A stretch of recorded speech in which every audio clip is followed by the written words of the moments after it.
دوستو آج ہم جس کتاب کی سمری کریں گے اس کا نام ہے the selfish genes by Richard Dawkins. کتاب شروع کرنے سے پہلے کچھ مصنف کے بارے میں۔ رچرڈ ڈاکنز ایک ایوولوشنری بایولوجسٹ ہیں اور پاپولر اور انفلوئنشل کتابوں جیسا کہ بلائنڈ واچ میکر اور ایکسٹینڈڈ فینوٹائپ کے مصنف ہیں۔ وہ دہریے ہیں اور دین کے بہت بڑے نقاد ہیں۔ اس زمن میں انہوں نے ایک کتاب دا گاڈ ڈیلوژن بھی پبلش کی ہے اور Richard Dawkins foundation for reason and science کا قیام بھی اسی سلسلے کی ایک کڑی ہے۔ سیلفش جین بایولوجی کے میدان میں ایک اہم کتاب ہے۔ یہ ایوولوشن کے عمل میں جینز کو ایک مرکزی حیثیت دیتی ہے اور اس نقطہ نظر سے جینز کو سیلفش یا خود غرض قرار دیتی ہے۔ رچرڈ ڈاکنز پھر انہی خود غرض جینز کے نظریے کا استعمال کرتے ہوئے زمین پر جانوروں کے رویے کی وسیع اقسام کی وضاحت کرتے ہیں۔ دوستو اس کتاب کا پہلا نقطہ یہ ہے کہ ارتقاء یعنی ایوولوشن مختلف صلاحیتوں اور محدود وسائل کے ذریعے کار فرما ہوتا ہے۔ 3.5 بلین سال پہلے مالیکیولز کی ابتدائی سوپ میں زمین پر زندگی کی پہلی آسان ترین شکل بنی۔ ایک ایسا مالیکیول جو خود کی ایک کاپی بنا سکتا تھا، ایک ریپلیکیٹر۔ مالیکیولر ریپلیکیٹرز چھوٹے بلڈنگ بلاک مالیکیولز کی لمبی زنجیروں سے اسی طرح بنتے ہیں جس طرح کوئی لفظ حروف سے مل کر بنتا ہے۔ یہ ریپلیکیٹرز ایک ٹیمپلیٹ کے طور پر کام کرتے ہوئے دوسرے مالیکیولز کو اٹریکٹ کرتے ہیں۔ ابتدائی ریپلیکیٹرز کو خود بخود پرائمری سوپ میں موجود دیگر تمام مالیکیولز پر مسابقتی فائدہ یعنی کمپیٹیٹیو ایڈوانٹیج حاصل ہوتا ہے اور ان کی تعداد بڑھتی جاتی ہے۔ تاہم کاپی کرنے کے عمل میں ہونے والی غلطیوں کی وجہ سے ڈاٹر ریپلیکیٹرز وجود میں آتی ہیں جن کی ترتیب پیرنٹ ریپلیکیٹر سے قدرے مختلف ہوتی ہے۔ ان نئی کانفیگریشنز کا مطلب یہ تھا کہ کچھ ڈاٹرز خود کو تیزی سے یا بہتر طریقے سے کاپی کرنے کے قابل ہو گئی جس سے انہیں اپنے پیرنٹ پر مسابقتی فائدہ حاصل ہوا۔ پرائمری سوپ میں بلڈنگ بلاک مالیکیولز کی محدود تعداد سے زیادہ ریپلیکیٹرز تیار ہونے لگے۔ ایوولوشن کے لیے یہ دو تصورات بنیادی تقاضے ہیں، ایک محدود وسائل کا ماحول اور دوسرا ایک ایسی آبادی جس میں قابلیت مختلف ہوتی ہے۔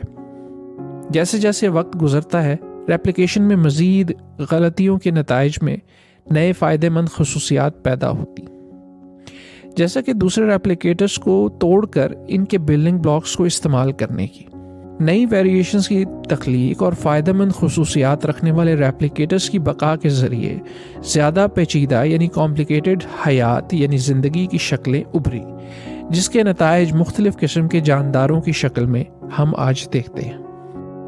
دوسرا نقطہ یہ ہے کہ جین ارتقاء کی بنیادی اکائی یعنی بیسک یونٹ ہے، کیونکہ اس کی ایک سے زیادہ کاپیز ہوتی ہیں اور یہ قریباً لافانی یعنی امورٹل ہے۔ ارتقاء تب ہوتا ہے جب مختلف صلاحیتوں کی حامل ہستیوں کی آبادی میں کچھ سروائیو کرتی ہیں اور پھر پھیل جاتی ہیں، جبکہ کچھ سروائیو نہیں کر پاتی اور ختم ہو جاتی ہیں۔ لیکن ارتقاء کا بیسک یونٹ ایک فرد نہیں بلکہ ایک جین ہے۔ جین ڈی این اے کا وہ چھوٹے ٹکڑے ہیں جو زمین پر تمام حیات کی بنیاد ہے۔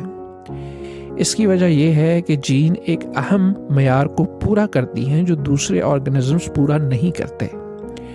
جینز منفرد نہیں ہوتی بلکہ وہ مختلف اجسام یعنی باڈیز میں موجود ہو سکتی ہیں۔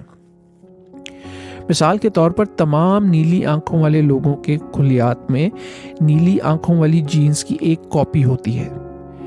دوسری طرف زیادہ تر جاندار خود کو ایک جیسی کاپیز کے طور پر نقل نہیں کر پاتے کیونکہ جنسی تولید یعنی کہ سیکشول ریپروڈکشن کاپیز نہیں بناتی بلکہ پیرنٹس ہی کی جینیٹک میک اپ کو جوڑ کر نئی منفرد افراد تخلیق کرتی ہے۔ انفرادی حیاتیات یعنی انڈیویژول آرگنزمز کچھ سالوں سے زیادہ زندہ نہیں رہتے، لیکن جینز اپنے ریپلیکیٹ کرنے کی صلاحیت کی وجہ سے ہزاروں یا لاکھوں سال زندہ رہ سکتی ہیں۔ اس بات پر غور کریں کہ آپ کے آباء و اجداد کافی عرصہ قبل مر چکے ہیں، لیکن ان کی بہت ساری جینز آپ کے سیلز میں موجود ہیں اور انہی میں سے کچھ آپ کی اولاد کو بھی منتقل ہو جائیں گی۔ یہی کثرت اور لافانی ہونے کی صلاحیت ہے جس کی وجہ سے جینز ارتقاء کا بیسک یونٹ کہلاتی ہیں۔ دوستو تیسرا سبق یہ ہے کہ ایک جین کی بقا کی کامیابی دوسری جینز کی قیمت پر ہوتی ہے۔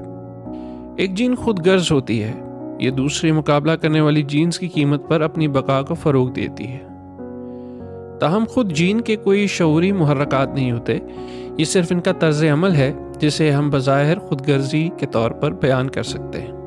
یہ سمجھنے کے لیے کہ ایک جین خود غرض کیوں نظر آتی ہے، ہمیں جسمانی ماحول کا جائزہ لینا چاہیے جس میں وہ موجود ہیں۔ جینز کروموسوم نامی پیکیجز میں آتی ہیں جو ایک جاندار کو بنانے والے خلیات کے اندر یعنی کہ سیلز کے اندر پناہ گزین ہوتے ہیں۔ کروموسومز پیر میں آتے ہیں۔